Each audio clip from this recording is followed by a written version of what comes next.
This device keeps getting cut off. Anyway, these cone flowers over here are absolutely beautiful. There's a bumblebee on one of them. Yes, I love bumblebees. Okay. And here's something that's not doing very well. I'm thinking about taking this out. It's right under an awning. So I don't know what the problem is. Maybe they're not getting enough sun here. The plant is really tall. Maybe it was overwatered. It's hard to say, but they're not nearly, see, they're not very pretty at all.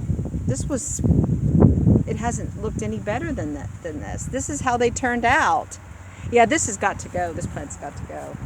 But these are absolutely gorgeous. So cone flowers don't always do well. If they get too tall, looks like they don't do too well. They still may attract bees though, because bees go for the seeds or the pollens inside this flower pod in the middle of it. Anyway, these aren't doing too badly. Now I'll keep this plant. Okay. This lettuce has gone to seed, but it's still edible, and you can use it on sandwiches or in salads or pesto. I might use it for pesto. I pulled some lettuce earlier and washed it off. Pulled it from back here. There was all kinds of lettuce that was going to seed, and I picked it and washed it thoroughly and put it in the refrigerator to make some more pesto or salads. Okay, got more garlic to pull back there. We got some cucumbers back there that are going to be coming on, but our main cucumber patch is right here, and they're going every which way and loose, and I'm just letting them move with the flow here. So let me see if I can get one on camera here. Can we see that? Here it is. They're getting bigger. Okay, we've got several like that. There's one back there too on a fence. Yeah, and here we have a trellis. I did plant a couple squash plants through here. That's not really advised to grow squash with cucumber, but I had some extra seeds, and they're not real close to the cucumber. We have one squash plant here and a small one right here underneath everything. I don't know that it's even doing very well. Oh, it's not doing too badly, but we'll see how it goes. Our cucumber's going to be fine, I know that. I can tell. All right. The okra is getting bigger and taller. We had a flower the other day, and I wish I had captured that on camera. Okay, so they'll be flowering. The bigger they get, the more flowers they'll produce. And the one that flowered, I think that's an okra, and it's going to grow a little bit larger. But there's lots of buds. Oh, there's one that's going to flower soon. Then after it flowers, it will produce a seed pod that is eaten as the vegetable okra. Okay, lots of corn back here, and this is my favorite plant right now. The looks of it, I just think it's gorgeous.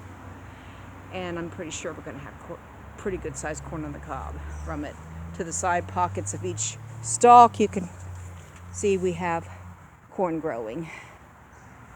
So that's exciting. My first year growing corn this size. I've grown some in the past, but they didn't turn out very well. There's plenty of space back here, so that really helped, and plenty of full sun. Seems to really like the afternoon sun also, as this faces the west. Okay, the progress of the pumpkin patch. We did have a problem with some moths laying eggs, and the little caterpillars were eating away at near the roots of the pumpkins, ate through the roots and killed a couple up. I think there's another one that's dead back there. I'm probably gonna have to get that out of there. And it's the same problem, but some have survived. Here's one right here that's doing pretty well. I covered them up thoroughly with mulch, try to keep those moths out. So I do not apply insecticide, so if they die out, they die out. I hope not. I put aluminum foil on near some of the roots. That was advised. I read online, and this plant is doing very well.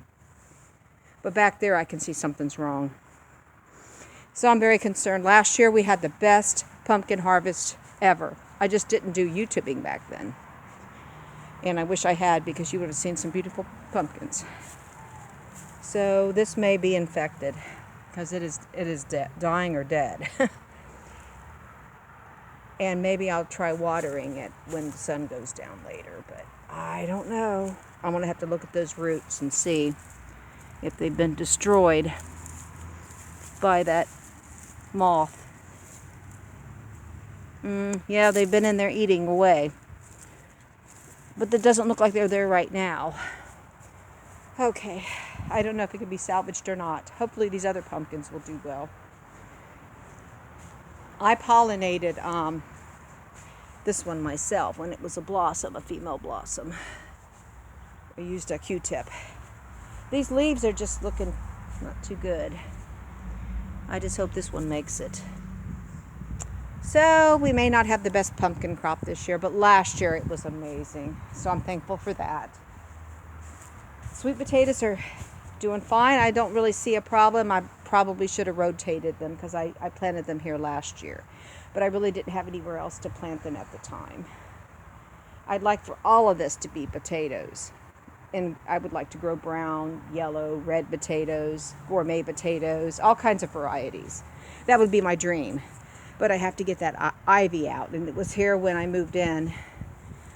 But it wasn't nearly this much. And I did water it some and it really took off. Because I really enjoyed the look with the ferns and the hostas. But now I'm like, I took some of it out of there, as you can see, so I can plant maybe some lettuce and kale through here for a fall crop.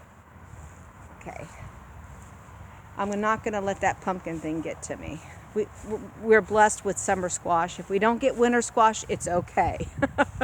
We'll go to a pumpkin farm and buy some, and we'll get some haystacks and a scarecrow. I have a couple scarecrows. Put them up there.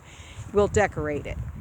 And I'll still be able to make pumpkin pie with those fresh pumpkins. Because I don't do jack-o'-lanterns. Because, pumpkins are good food, good eating to cook into pumpkin pies and all kinds of desserts.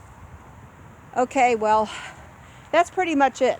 The garden has really taken off and progressed. And the berries are still doing very well. The raspberries are pretty much done. We might have a few stragglers here and there. But we got a good harvest from them. We got probably 8 pints of raspberries. We got several pints in the freezer right now. And the blackberries, we still have some more coming on. And I've got 3 pints in the freezer. So I've got one right here. I'm going to eat this one while I'm at it. Oh my. They're sour, but they're good. They're great in pies. I might get that on film or whatever you call this. Get that on YouTube. Making a blackberry pie. So anyway, just wanted to show you the progress of the garden. I did put up front here. Let's go out here. Wish I had music in the background instead of those cars going by all the time. Trying to improve this garden here and make it look prettier. It needs a lot of help. So I cut down some of the, harvested quite a bit of the daisies and used them in the house for cut flowers.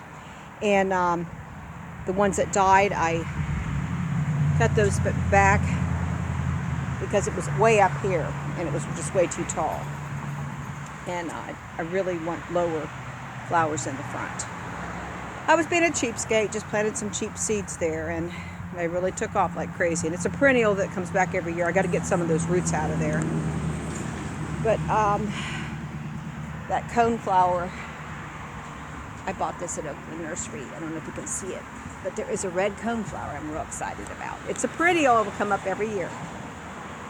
And there's an annual begonias, I believe, and they're pretty. I love orange. It's one of my favorite colors. There are some artificials through here also. The gladiolas are not doing very well. We don't get a whole lot of sun through here. I probably should. This garden needs Miracle-Gro for sure. Okay, this hosta's doing very well.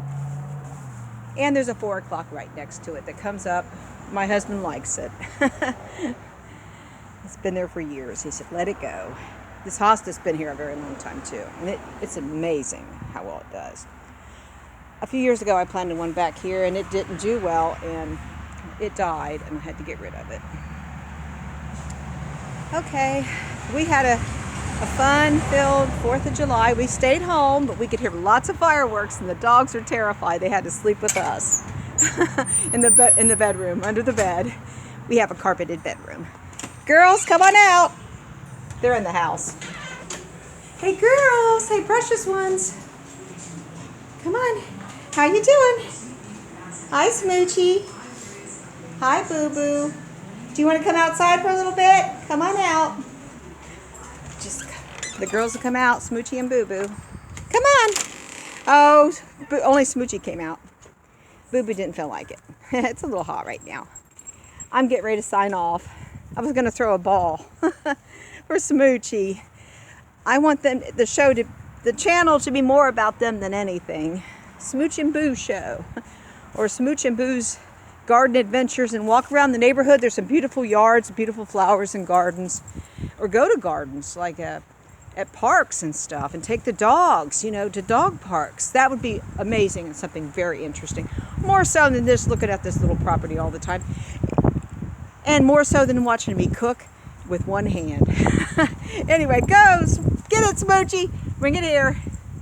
Come here. Let me see it. Anyway, we're having a fun day here. Here on the home front. Terry Lynn McPherson signing off for now.